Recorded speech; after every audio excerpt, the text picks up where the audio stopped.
Well, it looks like Iran has broken a deal in a way. Maybe it was a setup. Maybe this is the whole deal.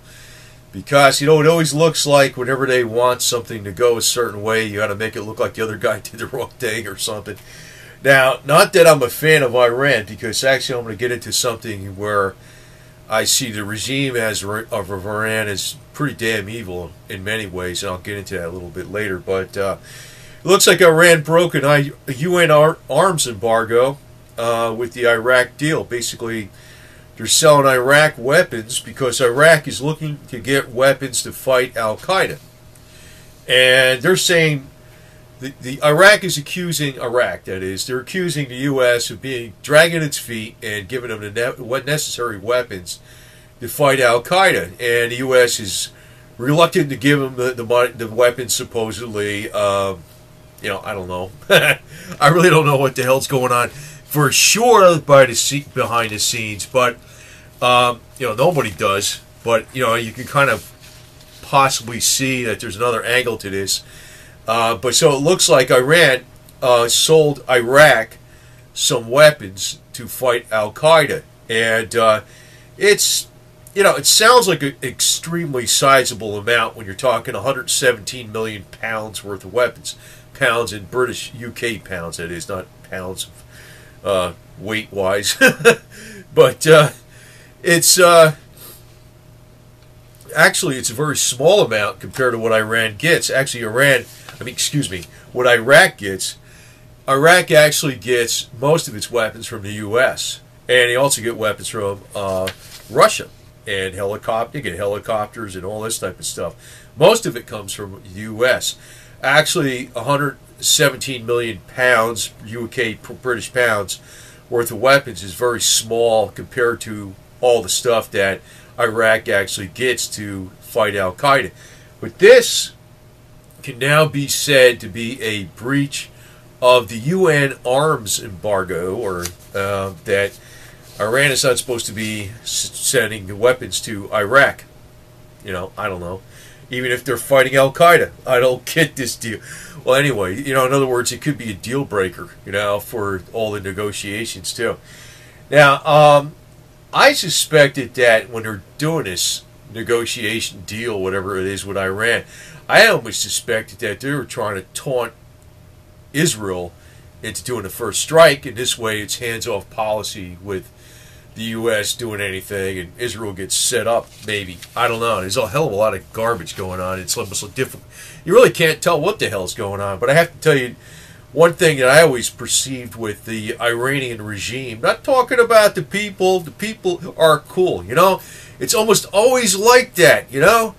I mean, even when they had freaking the Germans got taken over by the Nazis, you know, most of the Germans were freaking just hard-working, honest people, right? You know, it only takes a small group to freaking mess things up, right? That's one reason I talked about, you know, the American system is the best system in the world, because we as individuals can stop a lot of evil, right? And we can protect our own rights because the laws are actually there to protect individual rights. We talk about individual rights being trampled in Iran.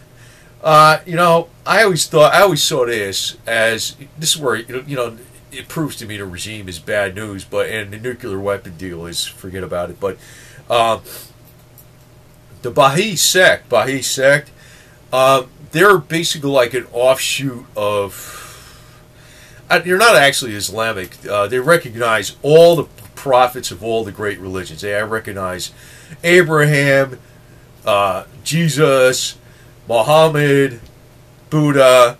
They say all religions, all the major religions, are seeking the truth. And actually, you know, if you talk to the average person in the United States, we got kind of a, you know, a lot of people's actual religion is a little more like that, whatever religion they were born. In the United States, we're pretty damn tolerant of every damn thing out there. You know, we think all the major religions are seeking the truth, and that's the Bahias sect in Iran. But the Iranian clerics, now, not talking to the Iranian people, the clerics that run the regime and all that type of stuff, they say that's they're apostates, they're insulting Muhammad, or against Islam, and they're being persecuted left and right. So that tells you a lot about that regime. It's bad news. Now, I know, like, somebody commented sometimes, they go, well, the Jews are living in Iran peacefully, and they have been for thousands of years. Now, I'm going to say this. The Jews got power. The Israel has power. If you got to, it's really right here, it's right there, out there, right on the surface. If the Iranian clerics who run Iran can't tolerate anybody that does not go along 100% with Islam, because, the Bahia sect recognizes Muhammad as a great prophet, but they also recognize Abraham, Jesus, Buddha.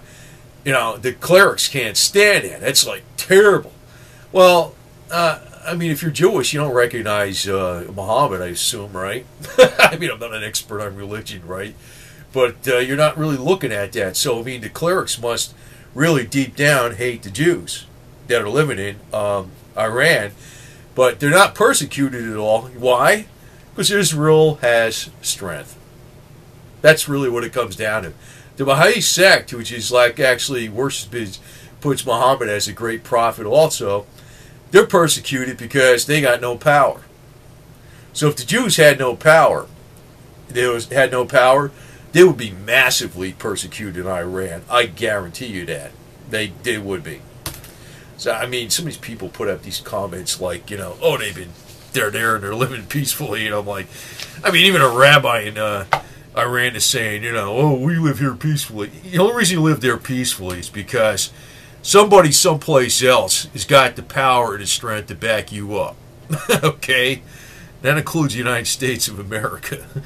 But anyway, it looks like, the deal with the embargo is the UN embargo. Basically, had a UN embargo which has been broken with the deal that Iran made with Iraq. Even though it's not really like, it sounds like a hell of a lot of money, but it's not a real lot of money.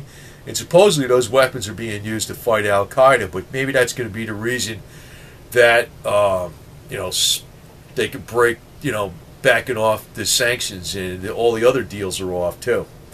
I don't know. It seems like something's coming up here, and it's being set up in a certain way to make it look like it's Iran's fault. In a lot of ways, it is their fault, because, to me, I don't think they need to go through all this gibberish, because I could see the gibberish is like, in other words, you got to make it look like their fault, and they got to make it start. They did it. They broke the law. They did this. And I'm thinking to myself, you don't even need to do that, because they already know they're screwed up. They really are freaking screwed up, and they really are intolerant everybody. And yeah, they could say that's their country, but then again, they're looking for nuclear weapons, and which is a fact. They're not freaking looking for nuclear energy. They're looking for nuclear weapons, and a common sense reason how I know that is, well, they got freaking the most natural gas and oil per capita in the world. They'd be the last people in the world to run out of oil and crude oil and natural gas on this earth. They'd be the last people in Iran.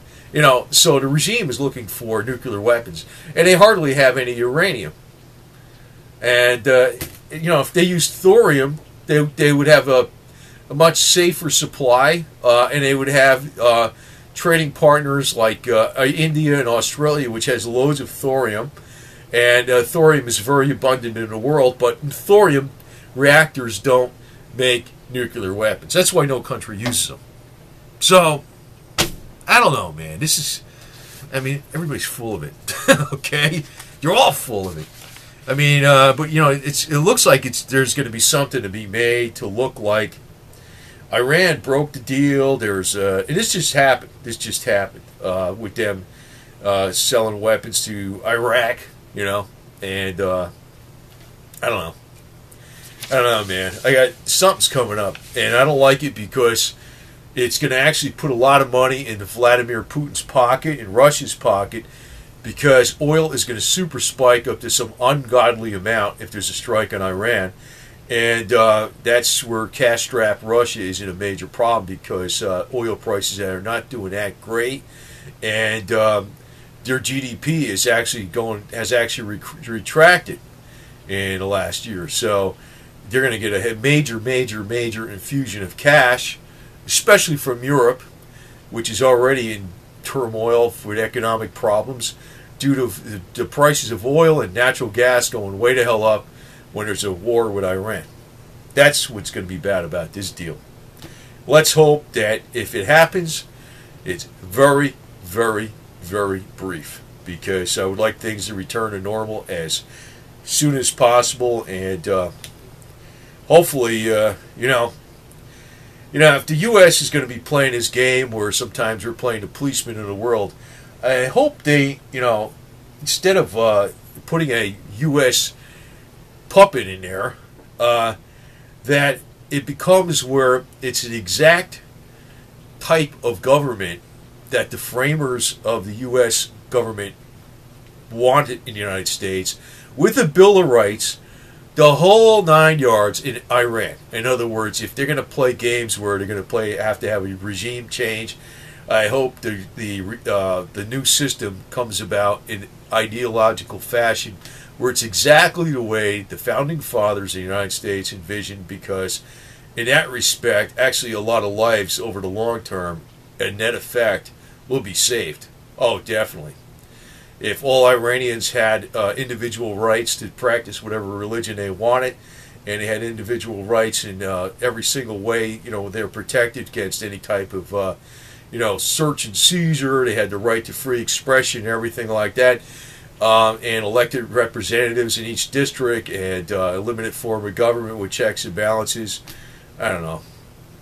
Maybe that's too ideological, but if they're going to freaking, I'd rather have, I just hope they do something like that versus install another damn puppet, because we don't need, that Shah guy is what shot the elite in the foot in the first place, where the guy was going overboard. And I know the Shah probably was mainly persecuting the religious clerics, versus, because, it was interesting, during the Shah's, everybody in the alternative media, likes to report that the Shah was, he did a lot of bad stuff, really. But the one thing is, he never persecuted the Bahias sect. The Bahias sect, which was tolerant of all religions, that said that all religions, all the major religions have truth, and all the major prophets are seeking the truth, and it's not a finalization of what's going to actually happen. The Shah never persecuted them. I find that very interesting. There's a lot of different sides to this whole deal, but I just hope they don't get some. I hate when because the elitist in the United States or anywhere, or any elitist, they tend to look at freaking money too much. And as long as the money's flowing in, they don't give a damn what the damn leader's doing, is because the money's flowing in. That's the problem. That's the problem. That's why you don't need that kind of garbage. There should be freedom of individual freedom everywhere in the world, and I think the Bill of Rights ought to be the law of the land everywhere in the world. I mean, that wouldn't be a bad thing, man. So anyway, over that, looks like Iran is there's something going on here, because this just happened basically yesterday, or today maybe. I'm not sure. It's within the last 24 hours. It depends on the timeline, because it's on the other side of the earth. Iran actually breaks a UN arms embargo with an Iraq deal, with arms going to Iraq, which means I don't know. I don't know exactly. Does that mean sanctions are back on full tilt, or what? I don't know. But it tells you there's a lot of stuff going on behind the scenes. But, it's like, I also have to mention this again. Russia would greatly benefit by a war, and Vladimir Putin would greatly benefit by a war with Iranian war, with Israel attacking Iran, or the United States back in Israel. Vladimir Putin would be greatly benefiting by it, because oil prices. That's where they get a lot of their cash from. So, but he'll be condemning the West left and right. But in reality, Vladimir Putin desires war. I guarantee you that, because it would go right into his coffers immediately. The money would be pouring in. If oil goes to $200 a barrel, Russia would be flowing in with cash. And so he wants this, no matter what he says, but he'll be throwing dirt at the West left and right. Oh, believe me. So just keep this in mind, because all these leaders in the world are full of it. I don't care where they are. They are all full of it.